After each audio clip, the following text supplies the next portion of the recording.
Hey everybody, Christopher Ryan here. Today I'm here to give you an update on my Laguna acoustic-electric guitar. Now for those who follow me on Facebook, you'll notice about 3 weeks ago I posted there's been some damage to this guitar. Unfortunately, the bridge on this guitar had completely split, the saddle had come out of place, and the guitar was basically completely unusable. Now, normally the best course of action with a problem like that would be to take this guitar to a luthier. A luthier is a guitar professional who builds, maintains, and repairs guitars. Because of the extent of the damage, they probably would have had to completely remove the bridge from this guitar. If you look closely, you'll notice this bridge has a very unique shape to it, and that means that they probably also would have had to have custom cut a brand new bridge for this guitar and installed it. Now, as you can imagine, that would have been fairly time-consuming and fairly expensive.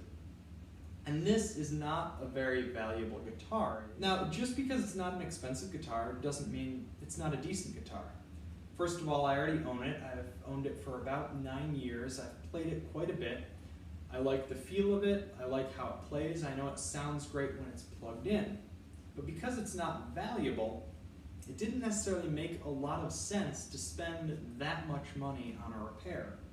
So I decided I'd do a little bit of research and find out what my options are, and the more I researched, the more I felt pretty confident that I could possibly do a repair myself. What I wound up doing was I wound up removing as much of the bridge as I could safely, basically the damaged part of the bridge that was already mostly detached from the guitar. I wound up sanding down through the clear coat beneath the bridge to expose some bare wood under there.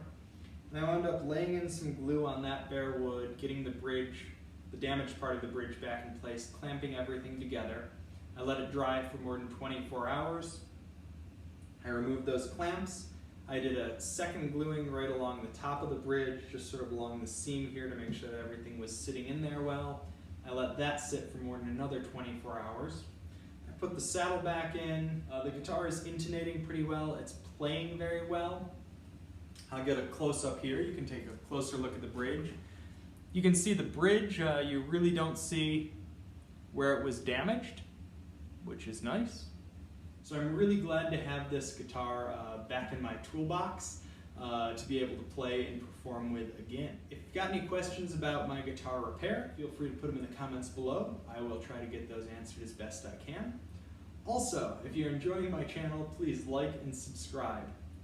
As always, if you're interested in following me on the web and finding out where and when I'm going to be performing next, check out my website at www.christopherryanmusic.com.